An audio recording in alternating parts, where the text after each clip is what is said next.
CBN e a Tecnologia, com Gilberto Sudré.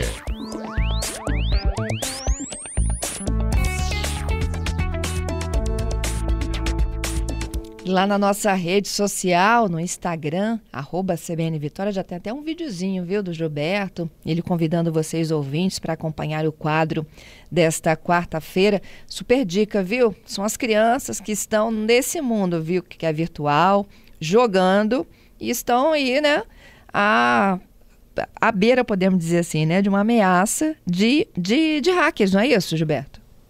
Isso mesmo, Fernando. Bom dia, Fernando. Bom dia, ouvintes da CBN. Os jogos, né, os jogos online, os jogos digitais, acabaram conquistando muitos fãs e adeptos. Na verdade, esses aplicativos são considerados muitas vezes até inocentes, né, que não tem nenhum tipo de ameaça. Mas, na verdade, o que acontece é que esses jogos estão apostando cada vez mais na interação. Inicialmente eram só mensagens de texto entre os jogadores, depois veio a interação com ligações e mensagens de áudio, e agora vídeo. E quando a gente vai pensar no metaverso, vão ter até outras interações ainda mais próximas. O que acontece é que esses jogos, né, para muitos pais, mães responsáveis, são jogos, como eu falei, inocentes, e esses pais e responsáveis acabam se preocupando muito com rede social, interação dos adolescentes e crianças em rede social, ou em dispositivos ou aplicativos de mensagem, e acabam deixando um pouco de lado o jogo, porque é só um jogo, supostamente seria só um jogo. O que acontece é que os golpistas e aliciadores de crianças e adolescentes entenderam que eles podem, através dos jogos, fazer uma série de ações contra as pessoas, né, contra essas crianças em relação a isso. Então, através desses contatos, muitas vezes os criminosos, eles criam perfis falsos como se fossem de crianças de mesma idade, tentando criar uma empatia com a criança, e aí depois eles conseguem abordar essas crianças, inclusive fazendo algum tipo de contato fora do jogo. Então, a gente tem alguns riscos, né, alguns problemas com esse tipo de situação. A primeira delas, a gente pode elencar, por exemplo, o bullying digital. Quando a criança está nesse jogo, criou um perfil, né, identificada com o nome dela, do mesmo jeito que ela pode sofrer um bullying na escola, ela pode também ser um alvo de um bullying dentro do jogo, né, nessa situação. Então, essa é uma primeira preocupação, né, que a gente tem que ter nesse uso desses jogos em relação a isso.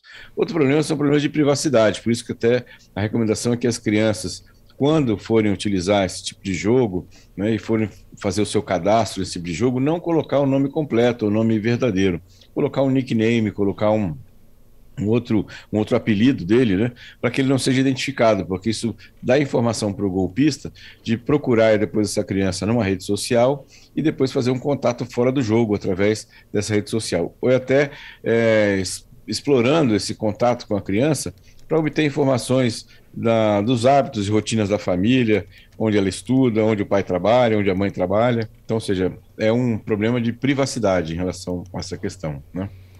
Outro problema é monitorar, né? Não é a sua dica de sempre também?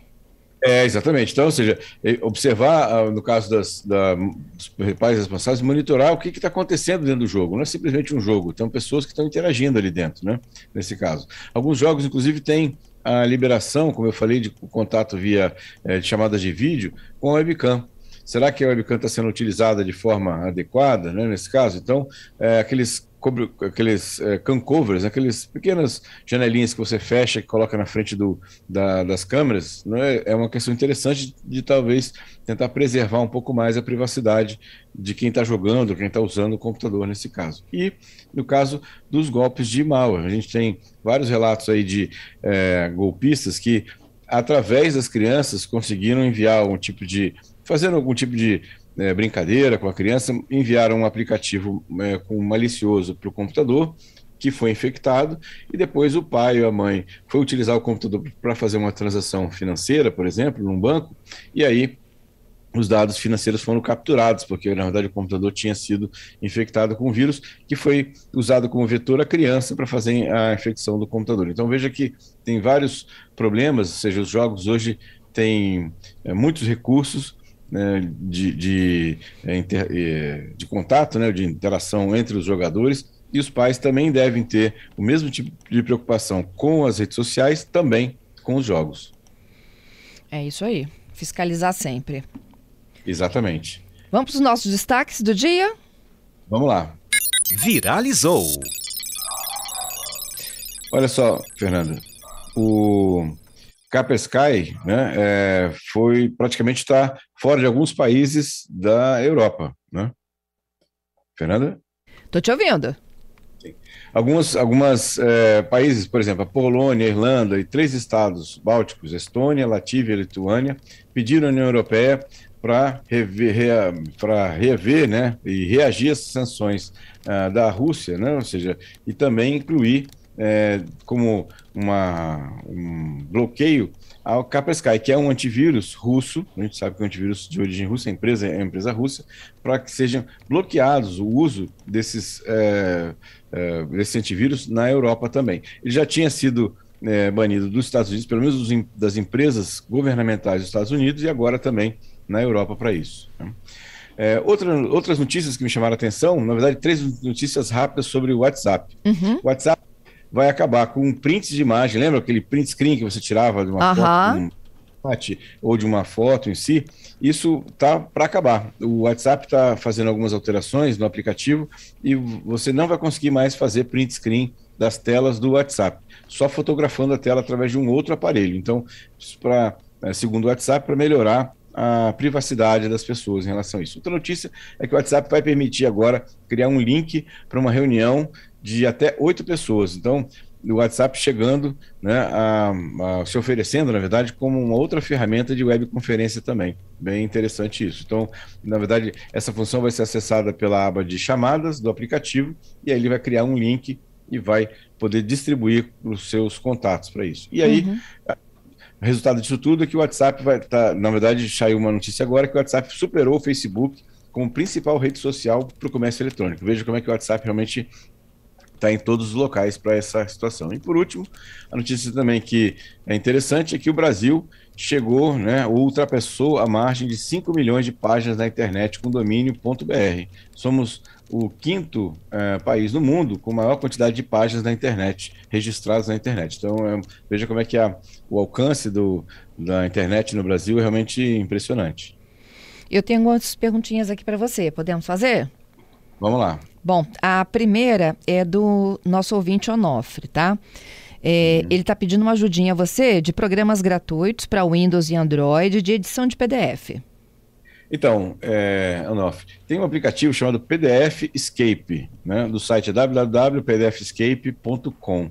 Ele é gratuito, tem versões para Windows, para Linux e para Android também, que faz a parte de edição de PDF, caso você precise fazer edição de PDF.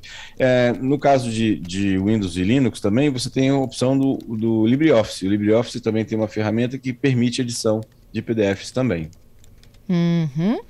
Tem uma outra aqui, se você recomenda notebook da Dell ou da Avel. É isso, Patrícia? Avel. Com o preço de um Dell, eu consigo uma configuração melhor da Avel. Eu nunca ouvi falar da Avel. Explica pra gente que marca é essa. Bom, o Dell é um notebook excelente, né? Ou seja, não tenho nada a comentar. Na verdade, eu estou, acho que no meu 4º notebook Dell, né? Estou muito satisfeito com todas as minhas versões antigas do Dell que eu usei, né, para isso. O Avel é um notebook muito bom. É um notebook que normalmente, ele realmente é fora do mercado comum, porque é um notebook normalmente mais voltado para gamers. São notebooks muito potentes, com placas de vídeo muito potentes também. É um excelente notebook. Normalmente ele é um pouco mais pesado, muitas vezes, do que um notebook Dell, né? Porque ele tem um reforço na refrigeração, tem uma placa de vídeo mais potente, né? Mas é um excelente notebook também, é uma excelente marca, né? Normalmente ele é bem mais caro que os outros. Não sei se ele conseguiu uma promoção interessante, mas normalmente os notebooks da Avel são bem mais caros do que em geral, exatamente pelo esse perfil do consumidor dele, né? Que é o gamer. Bom, respondida a pergunta, realmente, né, tem alguns equipamentos que até vale a pena, porque o preço, a diferença é gritante. Patrícia está aqui balançando, dizendo que o ouvinte até detalhou para ela, né? É verdade, ele está dizendo aqui que ele viu um Dell muito bom também e que o preço do Dell, tem o Dell para gamers também e o Avel, que é mais voltado para isso, mas ele disse que o preço do Dell, ele consegue chegar muito perto do Avel e vale mais a pena comprar o Avel por conta da placa de memória, que o Avel tem de 1 tera e o do Dell é de 512, alguma coisa assim. Exatamente. O Avel, ele tem, assim, nesse segmento de gamers, ele e edição de vídeo também, que ele uma placa... toda a diferença, basicamente, é um processador rápido, mas acho que a grande diferença entre os dois é uma placa de vídeo extremamente poderosa. Então, para edição de vídeo, para jogos, o Avel realmente é ou quando eu preciso de um poder de processamento bem maior, o Avel realmente é um notebook bem indicado para isso. Não é muito, normalmente os modelos que eu conheço não é muito portável, né? Ele é bem mais pesado do que o notebook da Dell, por exemplo, né? Mas é uma excelente marca também. É isso. Respondemos as dúvidas dos nossos ouvintes e deixamos as orientações também para os jogos, né, que podem conter, então, aí os hackers, os malwares que são enviados aí pelos cybercriminosos. Até porque você já me explicou que hacker não necessariamente ele é do mal, né? Exatamente. O hacker é um curioso, basicamente, que conhece bastante sobre um certo assunto, né? Então tem hacker da medicina, hacker do direito, da advocacia, tem o hacker da parte de tecnologia. O cara malicioso realmente é o cracker, né? Que é o chamado de criminal hacker. Esse é o cara que realmente visa aplicar golpes e roubar informações ou dinheiro dos outros. Obrigada, Gilberto. Até a próxima sexta, hein? Obrigado, Fernando. Até a próxima sexta com mais tecnologia.